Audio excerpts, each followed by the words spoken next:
This country is going to the dogs. I'll be fair, we actually bought this for my wife. Welcome back to Fast Hit Performance then. Who's the doctor? They told you to go and see. That's right, Dr. FJP, and I am back in session, delivering the medication for the nation as we talk about consequences of your actions. And one we're going to look at right now is a young black man in his hood who's just realised, strangely enough, that if you point guns and you rob fast food establishments, they're going to erect bulletproof glass and serve you through a hatch whilst treating you like a little bit of an animal. Look how they taking money at Dunkin' Donuts, y'all. Like, come on, man. What is this? It's crazy.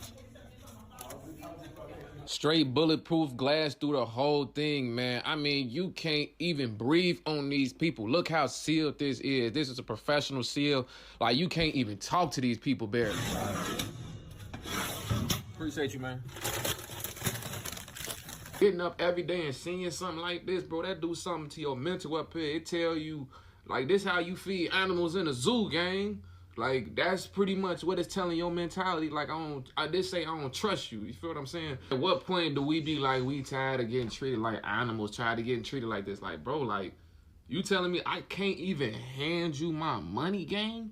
Like, bro, like, the people who be owning these don't be from the community. They don't be from the city. They don't. You grow up, imagine you see this every day for your whole life. And then you go to someplace else and you see them handing the money. You gonna think something wrong with you, gang. Like, it's crazy mentality. I might go out on a limb here slightly and say that there is something wrong with you, because if you smash up your community, this is what you're going to end up, guys. And we are talking about consequence of actions today, and that also comes down to you, and it comes down to me as well. We're going to cover this a little bit later, but what I'm going to do is going to bring you some content I want you to have a look at. A whole time I want you to think about, what are we doing to our country? What are we doing to England? Yes, I would talk about Great Britain, but whenever I do, people say, I'm not British, Tim. I'm English, I'm Scottish, I'm Welsh, I'm from Northern Ireland. So I use England as a generic term for Englanders, because Britain has been captured.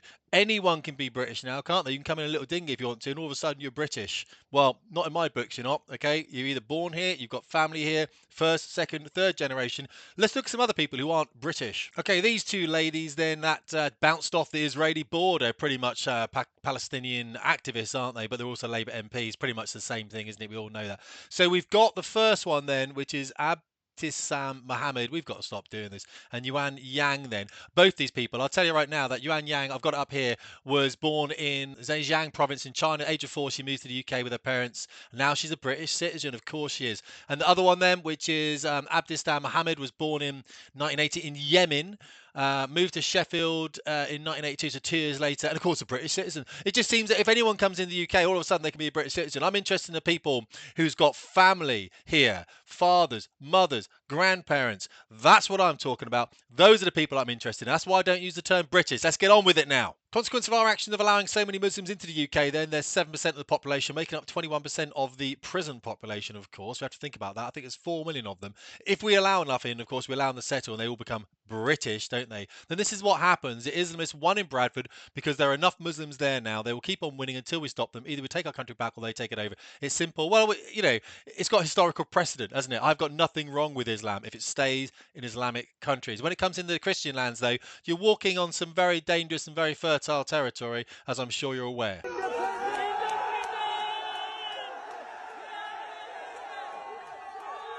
I think we've heard enough of that. I don't believe there should be any Muslims in the UK government, which is a Christian land, Christian rules, Christian values. And if you don't like that, and people say to me, we're not a Christian country, Tim, I say to them, hold up a little bit. Would you rather be living in an Islamic country? Because we can do that for you. Either you can move to somewhere like UAE, live in Dubai or Abu Dhabi, even though Dubai went broke and Abu Dhabi bailed it out. Irrespective of that, you go where you want to go.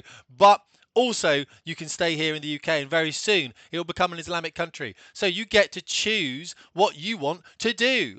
Now, here's the thing. Again, consequence of action. Your inaction is still an action. So you not standing up, writing to your MP and actually complaining about what's happening here is still an action. Another action here, and I have watched the whole of Adolescence, and actually I must admit, as a piece of drama, a piece of theatre, it was all right, but we know, of course, it was completely fabricated, and it's obviously not a documentary, even though Keir Starmer keeps calling it one. And here, 1,500 teachers and parents signed a letter opposing Starmer's plan to show adolescence in school, because this is propaganda. This is the Soviet socialist state. This is the British government, by the way, telling you what your kids will hear. Again, your inaction is an action. By not doing anything, you are doing something. You're complying. That's not what English people do. That's what British people do. And we're being overrun with British people. So England, Wales, Scotland, Northern Ireland, we need to start doing something because this country is going to the dogs.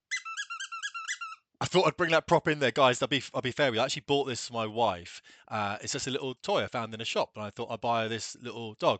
And then we're in bed together. Ain't nothing freaky going on. Don't you worry about that. And then she went, "Is this a dog's toy?" And then she did this. Yeah, that was a really, really bad time for me. And it only cost about £5. We want to get back to these times. Look at this. This is a man teaching in school. Do you realize how rare this is? We are growing up, our young boys growing up without any role models, and this is why they're getting into gangs and all that other stuff, because they're showing them togetherness, they're showing them a role. Look at this guy here. He's just a man in school teaching. They've just taken on 20,000 new teachers, 500 of which are men. 500, because we live in a feminized matriarchal society, and that's why it's failing, because we only have weak men. Not women that have allowed this, it's weak men that have allowed this. This is not a weak man. Look at this guy here. Top man, top man, top man. Yes, my boy. You know what I mean? Excellent. What a guy. I love these guys. Listen to this. This guy's winching up his rubbish. Bro, there's no way that's a real thing.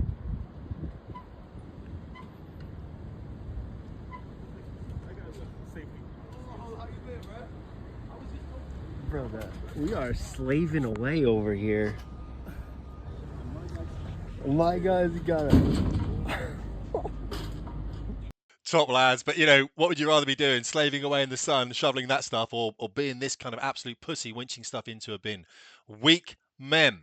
Weak men. Right, look, I'm going to leave it there. I'll show you one more thing. And I want to keep this fresh in your mind. This is obviously Tom Harwood. I know Elon Musk and some other Joe Rogan have obviously commented on this as well. We have to keep thinking about Lucy Connolly, who's been locked up, prisoner of the state, for sending this tweet here. Of course, it's an opinion. The problem with Lucy is that she pleaded guilty, of course. I know this is at the end of the video. I've done a thing about Lucy before. The judge said this is what weakness, this is what when weakness and leftism, Marxism in fact, affect a society and they infiltrate all the power positions of the judiciary, education, healthcare and the government itself. We get this weakness up there that jails good people like Lucy. What Lucy said, obviously, if you know about it, she did a PTSD over the death of her son at the hands of the NHS many years ago, and she was angry and she spoke out like this, and she deleted the tweet later. And all of us would say this is quite distasteful. Of course we would, but the truth is, because she was ill-advised, she pleaded guilty. She went to prison for 31 months. Hopefully, she's going to get out in about November time, but she's being kept in there. This is what our inaction does. Remember, our inaction is an action, and we have to be careful. So what I'm going to leave you with, guys, as you always know, fitness, family, finance and fuel. I'm not going to go through those 4 things, but I want you to just have a really good look at yourself, as I've been looking at myself recently. I don't drink alcohol. This is not me bigging myself up. I just want you to think about how you represent yourself in front of other people, whether it's your family, friends, or even on the street. When I walk into a supermarket, I pick up rubbish on the way in, all right? Why do I do that? Because I don't want to live like that black man's living there and his Dunkin' Donuts has got bulletproof glass on it. That's not the community I want to live in. I'm an Englishman. I don't want to live like that, and I'm not going to live like that, so I'm tidying up my community. And when these idiots in the comments, and you will get them, guys, and don't be that guy, you know what I mean? You don't have to be. When they say, well, actually, Tim, I pay my taxes, the council might do it. They might do, but the council is full of weak men. That's the problem. That's why you've got to be a strong man. You've got to sort out your local community. We'll understand it. So I'm not drinking right now. I haven't drunk for 2 years. I don't smoke. I don't vape. I don't do drugs. I don't look at pornography. I try and have a really solid marriage. I've been with the same woman since I was 19 years old. Yes, probably time for a change. You're absolutely not wrong. But think about you as a person and how you're coming across to your society. Guys, I wish you all the best. I appreciate you watching these videos. Hit the comments. I really enjoy reading them as well. Tim Davies, Fast Hit Performance.